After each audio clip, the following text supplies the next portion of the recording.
Fresno is known for its extraordinary poets who shape and sharpen the contemporary literary landscape of this city, this valley, this state, and this country. In November of 2022, Lee Herrick was named the 10th California Poet Laureate, the first Asian American to serve in that role.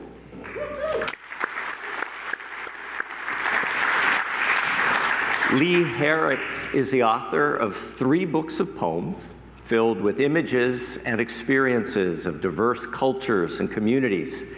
He is also co-editor of The World I Leave You, Asian American Poets on Faith and Spirit, and I recommend it.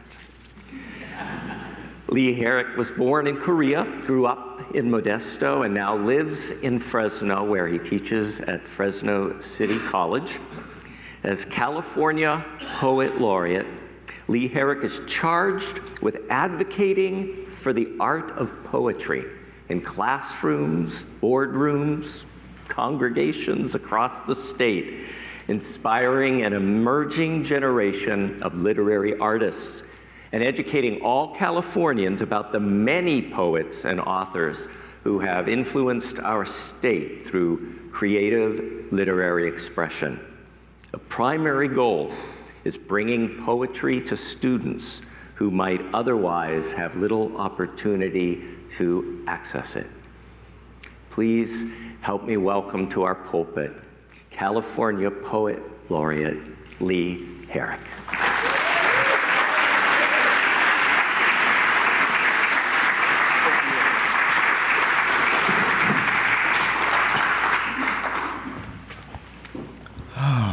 Goodness. Thank you, Reverend Tim. And thank you all for having me so much, Jamie and everyone on the worship arts team. And thank you to Shelley, if she's here, I think who initially initiated this invitation. I'm really honored to be here. As I was listening to the music and the words and seeing the images, I found myself nodding in agreement so much. My people.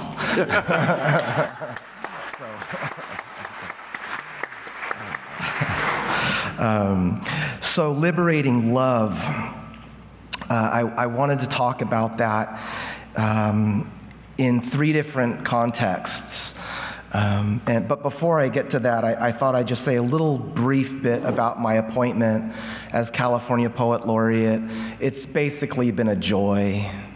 In a nutshell, in one word, it's been a joy.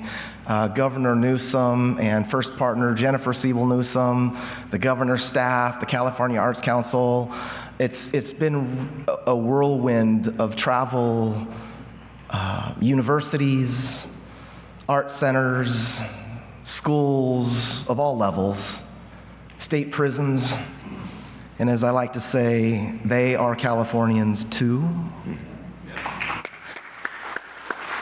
And so I'll talk about liberating love in a few ways. The first one is grief and loss. The second is through community and respect for all people. And the last one is joy. And for each one, I'll read a poem. Grief and loss. I was reading a book the other day by a really amazing writer, and she was talking about the loss of her father, an immeasurably difficult experience, to be sure. She was in her 50s, and it was a beautifully written book. And I started to think about myself as a Korean adoptee. I was born in South Korea in a city called Daejeon, which is about 3 hours south of the capital, Seoul. I was adopted when I was about 1 year old, maybe 10 months. I don't know my exact birth date, but I do know it was sometime in late 1970. I've never met my birth mother, or as we call them, first mothers. Women who place children for adoption, it seems like one more of the infinite ways women are stigmatized women who placed children for adoption, but they did more than just give birth, so the vernacular now we use is first mother. I've never met her or my first father. And as I was reading this book about the woman's loss of her father, it occurred to me that, and I'm not speaking for all adoptees, and I'm not comparing grief, but the adoptee has grief and loss thrust upon them from infancy, from childhood. And hopefully we find our way. Thank goodness for faith or the arts or music or whatever keeps a person going. But that's sort of the context I wanted to talk about this first poem. And I do think it's liberating. Making it through our traumas, it's liberating. It can be a lifetime. I'm 53, and I wrote this poem, sort of a love poem or a love song for my birth mother, first mother, if you will. And also I think it's a poem for adoptees around the world. So this is titled, How Music Stays in the Body. Your body is a song called Birth or First Mother, a miracle that gave birth to another exquisite song. One song raises 3 boys with a white husband. One song fought an American war overseas. One song leapt from 14 stories high and like a dead bird shattered into the clouds. Most forgot the lyrics to their own bodies or decided to paint abstracts of mountains or moons in the shape of your face. I've been told mothers don't forget the body. I can't remember your face, the shape or story, or how you held me the day I was born, so I wrote 1,000 poems to survive. I want to sing with you in an open field, a simple room, or a quiet bar. I want to hear your opinions about angels. Truth is, angels drink too. Soju spilled on the halo, white wings, sticky with gin, as if any mother could forget the music that left her. You should hear how loudly I sing now. I've become a ballad of wild dreams and coping mechanisms. I can breathe now through any fire. I imagine I got this from him or you, my earthly inheritance. Your arms, your sigh, your heavy song. I know all the lyrics. I know all the blood. I know why angels howl into the moonlight. Okay, so I wrote that poem. Thank you. Thank you. So I could go on so long. I'll spare all of you. But I love the theme, and I loved your reading, Jamie, about liberating love and all the different ways we can imagine liberation and love and all of those different opportunities. It's work, to be sure. But boy, it feels good. I was listening to a Nina Simone interview, and the interview asked her, "What is freedom to you?" And she thought about it, and she said, "No fear." That's what freedom is, no fear. However fear arrives for you, no fear is so liberating. I think fears keep us from living our fullest lives, and we are meant to live our fullest lives. Growing up in California, it's a place of bounty, of course. It's a place of beauty, but it's also a place of tragedy and internment and all of the other ills. But the next poem I wrote, speaking about community and respect for all people, it's a poem called My California. And I wrote it in 2008 when I started to think, even though I'd grown up here, I always kind of felt like an outsider. I mean, there are about 77 million Koreans, which is a pretty small population. But Korean adoptees, there are only about 200,000 of us around the world. Many people of color, again, not comparing, but many people of color, when they go home, are with other people of color at least. They might not see themselves in the media or at school or any other place, but at home, they still see themselves. For the adoptee of color, at least in my case, I went home, and I love my family. We're still very close, but it was more whiteness. And I always felt like an outsider. But when I wrote this poem, My California, I started to think that this was my state too. It's my state too. That was a real turning point. Then I was allowed to maybe say something or voice my opinion when previously it was mostly deference and silence. So, My California, I'll just read this. And, oh, by the way, my statewide project is called Our California, and it's in partnership with the California Arts Council, and I've invited all Californians, any age, any level of poetry writing experience, documented or undocumented, to write a poem about your town or your city or your state. What you love about it, what you don't love about it, what you would change about it, what you hope for. And if you'd like to write a poem and send it in, please do. You can find that at the California Arts Council, Our California, and we're publishing all of them online. And it's exciting to see them coming in. We've got some poems from 6th graders that are so cute. Oh my gosh. One 6th grader's poem is called Califragilistic. My California. Here, an olive votive keeps the sunset lit. The Korean 20-somethings talk about hyphens, graduate school, and good pot. And a group of 4 at a window table in Carpinteria discuss the quality of wines in Napa Valley versus Lodi. Here in My California, the streets remember the Chicano poet whose songs still bank off Fresno's beer-soaked gutters and almond trees in partial blossom. Here in My California, we fish out long noodles from the pho with such accuracy you'd know we'd done this before. In Fresno, the bullets tire of themselves and begin to pray 5 times a day. In Fresno, we hope for less of the police state and more of a state of grace.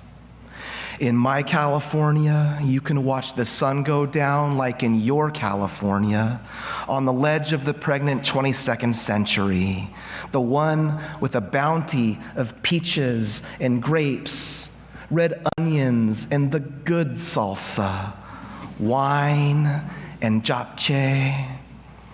Here in My California, paperbacks are free. Farmers markets are 24 hours a day and always packed.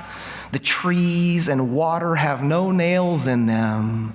The priests eat well. The homeless eat well. Here in My California, everywhere is Chinatown, everywhere is K-Town, everywhere is Armenia Town, everywhere a little Italy. Less Confederacy, no internment in the valley, better history texts for the juniors. In My California, free sounds and free touch, free questions, free answers, free songs from parents and poets, those hopeful bodies of light. All right, and the last poem, oh, thank you. Thank you. So, let's see, the last poem I'll read is called Flight. And There's so many different kinds of freedom and liberation. Just the fact that we can get up and move, or that, we have the freedom to move where we want, or travel in some cases, go buy some fruit at a farmer's market. I mean, all these different kinds of freedoms. One for which I'm deeply grateful that has returned is the ability to travel. Have you all been on an airplane or flown somewhere or a bus, and you looking around at the people around you? That's what inspired this poem. And I just started imagining people's lives. Are any of you crossword puzzle people? Or word game, Scrabble, So I was on a flight, and in the seat in front of me, do you remember the magazines? Those are mostly gone now, by the way. But there used to be the magazines, and in the back there were the crossword puzzles. Two people had already begun the crossword puzzle. And I thought, I'm going to jump in there and try to continue it. It really just ended up being a poem about people's lives and where we go and who we'll meet. So this will be it. And I want to just say again, thank you, Reverend Tim. And I wish all of you the very best. So this is called Flight. The in-flight magazine crossword partially done. A corner begun here, scratched out answers there. One set of answers in pencil, another in the green. And the woman with the green ballpoint knew the all-time hit king is Rose. And the Siem Reap treasure is Angkor Wat.